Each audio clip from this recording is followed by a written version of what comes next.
حسد الفتى اذ لم ينالوا فضله، لوگ بہادر علماء سے حسد کرتے ہیں جب ان کے مقام کو نہیں پہنچ سکتے. والناس اعداء لما جہلوا، اور لوگ بے قدری کی وجہ سے جاہل رہتے ہیں. آپ کو کہیں گے آپ کو استاد وطروں کے بعد نفل نہیں مانتے، شوال کے 6 روزے نہیں مانتے، مسجد سے گزرنے نہیں دیتے، پانچے نیچے نہیں ہونے دے رہے، معشوق کے منس آنکھ کے بنزدیکی تو زشتست، تل کا شکایت ظاہرها عن کے آرو. یہ وہ اعتراضات ہے جس کا اندر علم سے بھرا ہوا. ملتان قاسم العلوم گیا تھا، ختم بخاری کے لیے بلایا تھا. وہاں ایک عالم نے جو نیا نیا محقق بنا ہے، علماء کی مجلس تھی، 30-40 علماء بیٹھے، جلسے کا پروگرام تھا. کچھ دیر بعد بخاری ختم شروع ہونے والا تھا. مجھے کہا کہ میں نے آپ کے احسن العطر کا رد کیا ہے 24 صفحے میں، اگر آپ بے عزتی نہ سمجھے تو ابھی دے دیتا ہوں، اور اگر بے عزتی سمجھتے ہیں تو بعد میں بھیج دوں گا.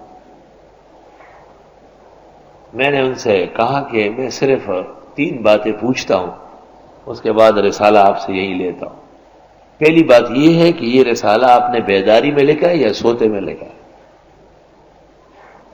کہ میں نے جاگتے ہوئے لکھا ہے اور بہت زبردست دلائل ہے، سپاہی اور زان خپلستائی. میں نے کہا تو ٹھیک ہے، جب آپ نے بیداری میں لکھا ہے تو میں صرف 3 باتیں پوچھتا ہوں. پہلی بات یہ کہ حدیث اجعلوا آخر صلاتکم باللیل وطرا کا مقابلہ کسی قولی حدیث سے آپ نے اس میں ثابت کیا ہے؟ کہنے لگے کہ نہیں. تو میں نے کہا کہ اجعلوا آخر صلاتکم باللیل وطرا کا کم از کم مقتضا کیا ہے کہ وطروں کے بعد نفل ہونا چاہیے نہیں ہونا چاہیے؟ تو 40 علماء سب نے کہا کہ نہیں ہونا چاہیے. الامر للوجوب تو ہے ما لم تقم قرین علی خلافی، مستحب تو کم از کم ہے کہ نہ پڑھا جائے. میں نے کہا میں نے اس میں لکھا ہے کہ فقہ حنفی کی کسی کتاب میں وطروں کے بعد نفل کا ذکر نہیں ہے. تم نے کتنے فتاوا اور معتبرات کی نشاندہی کی؟ میں نے کہا لاؤ کتاب. کہنے لگے بس ختم ہو گئی. بس ذرا سی بات سے برسوں کے یارانے گئے، پھر بھی اتنا تو ہوا کچھ لوگ پہچانے گئے. محقق صاحب کی تحقیقی سمندر چند لمحوں میں غائب ہو گئے.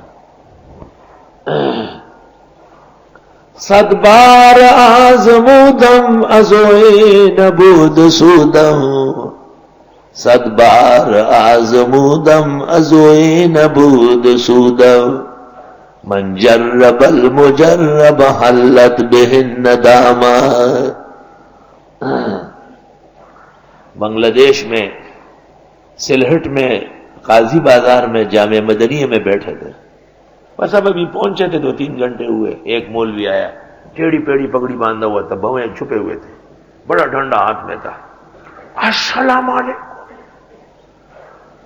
این الشیخ جرولی الذی جاء من پاکستان وینہی الناس عن الرکعتین بعد الوتر وہما ثابتتان بالحدیث.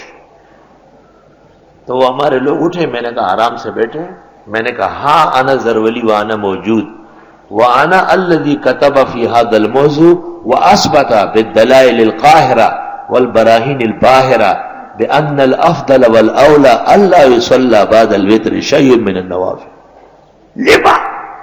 لان النبي صلی اللہ علیہ وسلم قال اجعلوا آخر صلاتكم بالليل وترا. وماذا قال فقهاؤنا لم يصنفوا فيه شيئا وما ذكروا بعد الوتر ركعتين في احدى كتب من كتب هذا الميدان. السلام علیکم. سارا پسینہ ختم ہو گیا. پھر میں جہاں جاتا تھا وہ ساتھ چلتا تھا.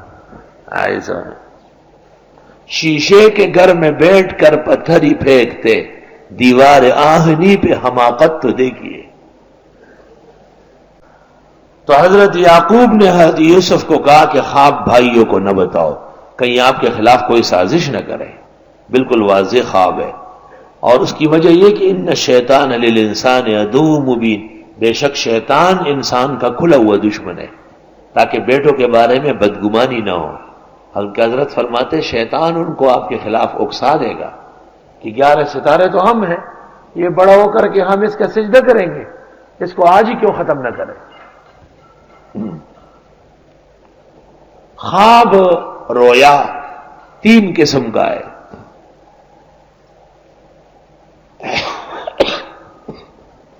اس ایک کو کہتے ہیں تصویر شیطان، تصویر سین سے شیطان کا خلق مل کرنا، اس کا کوئی تعبیر نہیں، بیکار ہے۔ تصویر الشیطان، شیطان نے جال سازی کی جیسے بدعتیوں نے کی، یہ تو ان کا بڑا ابا جان ہے۔ دوسرا خواب ہے ادغاث احلام، جیسے ہمارے لوگ جو چاول کم کھاتے ہیں وہ چاول کھا لے تو وہ کہتے ہیں میں نے چوتھے آسمان میں چھلانگ ماری، 5ویں میں چلا گیا۔ آسمانوں میں چھلانگیں مارو، وہ چھلانگیں نہیں ہیں، وہ پیٹ میں گیس جمع ہوا ہے، آسمان نہیں ہے۔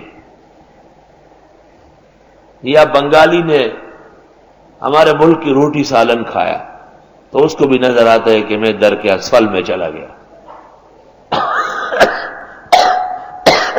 اس کی کوئی تعبیر نہیں، اس کو کہتے ادغاث احلام، پراگندہ خواب۔ جیسے برسات میں کوئی بارش دے کے، سمندر کے کنارے پر رہنے والے سمندر دے کے، اونٹ پالنے والے اونٹ دیں کے، گوالے بھینس دے کے، یہ ادغاث احلام۔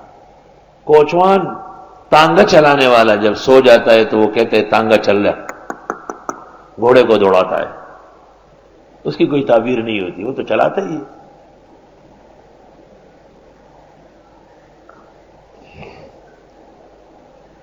ابھی میں نے درس میں آنے سے پہلے آرام کر رہا تھا تو میں نے خواب دیکھا کہ تقریباً ملک بھر کے علماء موجود ہیں، اور بعض علماء کو سامنے دیکھا یہاں سے نظر آتے ہوئے، اور حضرت عمر رضی اللہ تعالیٰ عنہ کا انداز سا ہو گیا کہ حضرت عمر تشریف فرمائے سامنے۔ خواب میں بالکل کندھے بھاری ہو گئے، یکدم اٹھ گیا۔ خود حیران ہو کہ واقع سورۃ یوسف سے حضرت عمر کا کیا تعلق ہے،